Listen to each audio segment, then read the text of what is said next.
শিক্ষা ও চিকিৎসা। তো আজকে পঞ্চগড়ের মানুষ তাদের একটি মৌলিক দাবি নিয়েই রাস্তায় নেমেছে, এটা অন্য কোনো কিছু নয়। আপনারা বাংলাদেশের মধ্যে অন্যান্য জেলাগুলোতে এত বড় বড় কোম্পানি, অফিস, আদালত অনেক কিছু দিয়েছেন, পঞ্চগড়ের মানুষ তাদের শুধু চিকিৎসার জন্য রাস্তায় নেমেছে। এই দাবি উপেক্ষা করার কোনো সুযোগ আপনাদের নাই, কারণ এটা মানুষের মৌলিক দাবি। আর একটা কথা বলতে চাই, পঞ্চগড়ের খেটে খাওয়া মানুষ আপনারা অবহেলিত রেখেছেন, কিন্তু এই মানুষের ঘাম ঝরা আপনাদের আবার মৌলিক আর একটা বিষয়, খাদ্য এখান থেকে আপনাদের ওখানে যাচ্ছে।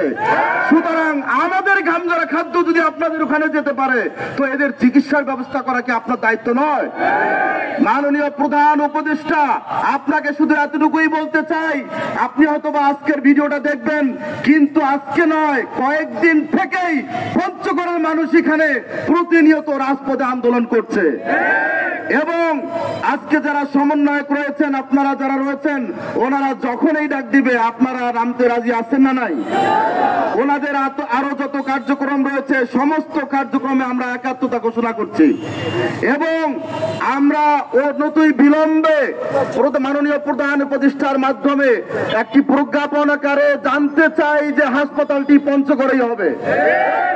আপনাদেরকে একটা কথা বলতে চাই, সেই সন্তান তার বাবার লাশ নিয়ে এখান থেকে নিয়ে দিনাজপুর থেকে তার বাবার লাশকে আবার ফিরে আনতে হয়, সেই সন্তানের কষ্ট আপনাকে একটু চোখ বন্ধ করে অনুধাবন করা দরকার। সেই স্বামী তার স্ত্রীকে প্রসূতি অবস্থায় ডেলিভারি করার জন্য রংপুরে যাওয়ার সময় রাস্তার মধ্যে তার একটা বিপদ ঘটে যায়, স্ত্রীকে হারিয়ে ফেলে, সন্তানকে হারিয়ে ফেলে, তার কষ্টটা আপনাদেরকে অনুধাবন করা দরকার। আমাদের অন্য কিছু আমরা চাই না, একটাই দাবি এই মুহূর্তে, আমাদেরকে 1000 শয্যা বিশিষ্ট হাসপাতাল পঞ্চগড়েই দিতে হবে। আমাদের আমরা শুধু সাংবাদিক ভাই যারা রয়েছেন, প্রিন্ট মিডিয়ার, মাল্টিমিডিয়ার, আপনাদের কাছে একটাই দাবি, আপনারা আমাদের পঞ্চগড়ের খেতে খাওয়া অবহেলিত এই মানুষগুলোর দাবিটা আপনারা মাননীয় প্রধান উপদেষ্টার চোখে আনার ব্যবস্থা করেন। আমাদের অন্য কিছু আমরা চাই না, এই অবহেলিত মানুষগুলো শুধু চিকিৎসার জন্য আজকে রাস্তায় নেমেছে, এটা আমাদের মৌলিক দাবি, এটা আমাদের চাওয়া পাওয়া। অন্যান্য জেলাগুলো আপনি আশেপাশের কথা বলবেন, দিনাজপুরে তাদের মেডিকেল আছে, রংপুরে আছে, সব জায়গায় আছে, একেবারে অবহেলিত একটি জেলার নাম পঞ্চগড়। আরো একটা কথা বলতে চাই, এই হাসপাতাল যারা দিচ্ছে তাদের জন্য যোগাযোগের একেবারে ক্লোজিং মাধ্যম হচ্ছে পঞ্চগড়, কারণ তারা ইনস্ট্রুমেন্ট দিবে, তারা চিকিৎসক বা বিভিন্ন ভাবে সহযোগিতা করবে, সেই রাস্তার ক্লোজিং পয়েন্ট হচ্ছে পঞ্চগড়। সুতরাং হাসপাতালটি পাওয়ার একমাত্র হকদার এই মুহূর্তে পঞ্চগড়। আমি আর কিছুই বলবো না, একটা কথাই, একটাই দাবি। আমার মনে হয় পঞ্চগড়ের কোন দল মত নির্বিশেষে একটা মানুষের এই ব্যাপারে দ্বিমত নাই। দাবিতে এখানে একত্রিত হয়েছি যে চায়না সরকারকে ধন্যবাদ জানাচ্ছি যে আমরা ধন্যবাদ জানাচ্ছি যে তারা তাদের যে মেডিকেলটি স্থাপন করার কথা ছিল সেটা তারা পঞ্চগড়কেই পছন্দ করেছে।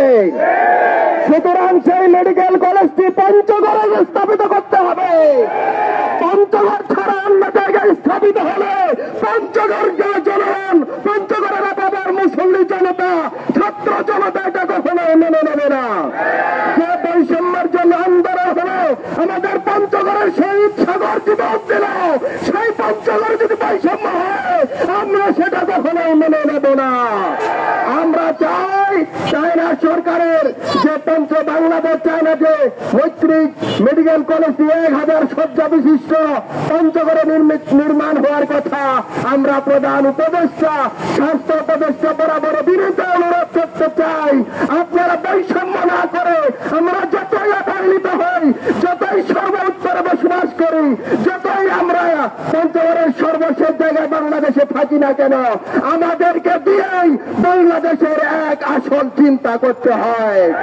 আমাদেরকে দিয়েই, পঞ্চগড়কে দিয়েই বাংলাদেশের মানচিত্র শুরু হয়। সুতরাং পঞ্চগড়ের মানুষ অন্য জেলায়, অন্য দেশে গিয়ে আর মরতে চায় না। আমরা বাবা হারা সন্তানের কান্না আর দেখতে চাই না, আমরা সন্তান হারা পিতা মাতার কান্না আর দেখতে চাই না। আমরা পঞ্চগড়ের মানুষ শান্তশিষ্ট মানুষ, আমাদেরকে আন্দোলনে নামতে বাধ্য করিয়েন না। সুতরাং আসুন আমরা সবাই মিলে চীন এবং বাংলাদেশ মিলে যে হাসপাতালটি নির্মিত হবে 1000 শয্যা বিশিষ্ট, সেটি পঞ্চগড়েই করতে হবে। এটাই আমাদের প্রাণের দাবি, এটাই আমাদের আপামর জনতার সকলের দাবি। কি ঠিক কিনা বলেন? সবাইকে ধন্যবাদ। আসসালামু আলাইকুম ওয়া রাহমাতুল্লাহ।